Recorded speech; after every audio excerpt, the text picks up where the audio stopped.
So Daniel, you're getting smashed on a press conference, and then you're getting smashed in the ring. So, but remember, you was smashed in London long time ago in sparring. Yeah. So be careful, man. Be careful what you wish for, because It can be careful what you wish for because it can become a reality. yeah. Okay. Well, that's Personal between me and you, and I'm going to do you some serious harm, you big stiff idiot. The Untouchable True School Sports Empire proudly presents something the boxing game's been missing. Hey, what's going on? It's your boy BT, and I came here to talk some boxing with the thousands of True School Sports subscribers. All right, so really interesting stuff coming out of the heavyweight division, and you guys know I'm really excited to talk about this. Now, I just dropped the greatest Filip Hrgovic interview of all time. You know, if you haven't watched it, are you really a boxing fan at this point? Go check that out if you haven't already. He talked about a lot of things in that interview. Obviously, Anthony Joshua, Zhang rematch. I mean, go watch it. But one of the main highlights of that interview was he had some real choice words for Daniel Dubois, as you guys saw in the beginning of this video. And sure enough, I wake up today, I check the news, I go on the Twitter, and people are tweeting me saying, BT, this is a big fight for your boy. And I look at the article, and apparently, according to Filip Hrgovic's trainer, Ronnie Shields, it looks like the next thing for Hrgovic could be a June date, a June fight, a June showdown, if you will, with none other than Daniel Dubois. And man, what a fight that would be, right? Because Daniel Dubois, I think, is the kind of opponent Hrgovic needs at this point in his career. You know, because he can't get the Furies and the Usyks and the Joshuas right now. They got their own paths. They're not going to give him those fights. But Dubois does tick some boxes. One, Dubois is a dangerous opponent. You know, he can punch.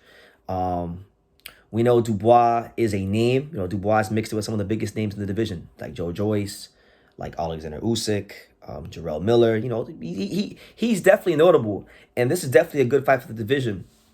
And they have history, you know. They have history. Apparently, some years ago, Hrgovic and Dubois sparred at the Peacock Gym in London, and according to Hrgovic, he beat the brakes off Daniel Dubois. Now, I would love to talk to Dubois, maybe get his side of the story, but so far I only talked to Hrgovic about it. So, you know, Daniel, if you're out there, I know you know me, man, because I know you watch this content. So, Daniel, if you see this video, if you come across this video, get in contact with me, man. I would like to talk to you, but really good fight for the division. It's supposedly going to land on the Matchroom versus Queensberry card. For those of you who know, and for those of you who don't know, Frank Warren and Eddie Hearn, in conjunction with Turki Ali Sheikh, they had discussed a long time ago. They had mentioned and they had thrown out the idea of there being a Matchroom versus Queensberry card. 5 Eddie Hearn fighters versus 5 Frank Warren fighters.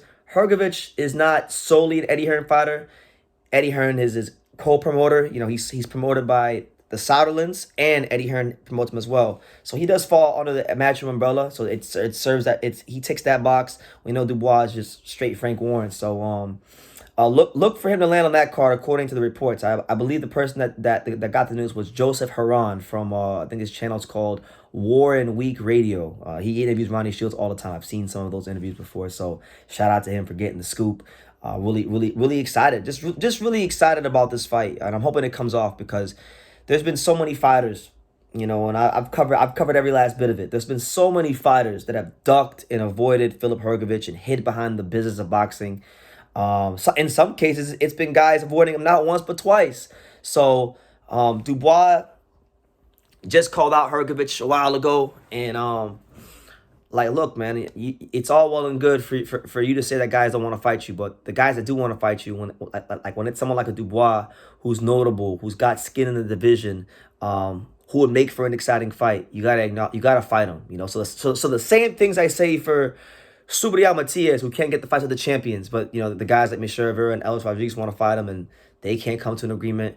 Okay, same things I would say for Subriel Matias, I'm saying for Hrgovic. Okay, the Dubois fight is a fight I want to see. Hrgovic has been adamant. He said he wants to see it. He said that he likes that fight because it's probably one of the only fights in the division where he can not only just win the fight, but win the press conference. You know, because he said his English isn't that good, but he you know, Dubois can't talk trash as good as Filip Hrgovic.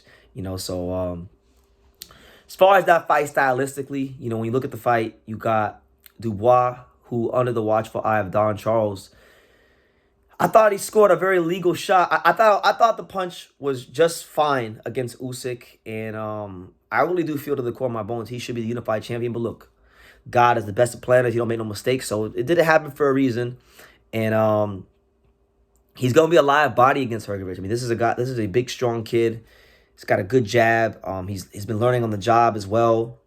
Been getting great. He's probably one of the most experienced fighters in the division, because once you fight guys like Joe Joyce, Usyk, Jarrell Miller, and you get all those different looks, Nathan Gorman as well, you're gonna definitely improve in your IQ's gonna develop. And I would like to believe that Dubois' IQ has improved. But the thing is, when you talk about IQ, when you talk about experience, there probably is nobody. There's very few fighters in the world with the experience level of a Hrgovic. I mean, all the amateur experience, the Olympic experience. And now you look at Hrgovic, this will be the first time in a while. I mean, Mark Demori was an orthodox fighter, but we won't even count Mark Demori, because Mark Demori is not a fighter that, you know, people rate too highly, and he's not on that level, right? So that fight was what it was. But excluding Mark Demori, this is going to be the first time Hrgovic has fought a high-level orthodox fighter in a very long time. You know, he's been on a run of just nothing but southpaws like Zhang and Dempsey McKean. So it's good for him to finally get, you know, a top fighter who's not a southpaw in a guy like Dubois. Obviously, in this fight, Hrgovic, I think he's going to have to make a statement, because, you know, the knock on Hrgovic is that, yeah, you see the skills, you see the graded chin, you see a lot of good things with him, but he hasn't really necessarily, for a lot of boxing fans, done the job. He hasn't oohed and awed everybody. So with Dubois being a name, with there be history there, he's got to come out here and really make a statement and show the world that, hey, I'm ready to fight the Anthony Joshuas of the world. I'm ready to be in those big fights. I'm ready to show you guys that not only am I a top contender, but yeah, I am what I say I am. I am the best heavyweight in the world. And I feel like this fight is a good step in the right direction towards proving that. And for Dubois, look, you beat Hrgovic, you're the IBF mandatory challenger, and you're going to be right there again, knocking on the door of another world title shot. So it's a huge fight for him. It's a great fight for the division, and I don't think there's any reason anybody should complain about it. Obviously, I don't rule out Dubois' chances in the fight, but I just think Hrgovic is the one that's a bit sharper of the two, and I think Hrgovic stops him somewhere around, you know, I'm going to say around 8 or 9. You know, I think he's got the better gas tank, better boxing skills, better chin. So yeah, I think Hrgovic puts the exclamation point, and this winds up, if this fight comes off like they're saying for June, I think this fight winds up being, to date, the signature performance of Filip Hrgovic's career. So let me know what you guys think in the comments down below. What do you guys think about this fight between Hrgovic and Dubois? And like I say in every single one of these videos, you can love me or you can hate me, but I'm just a kid from Dania. So until next time, take care, guys. Thank you for watching another video on the untouchable True School Sports Empire. I'm at the Boxing Hall of Fame out here in Canastota, New York. And for more great boxing content just like this video, make sure you click and subscribe right over here.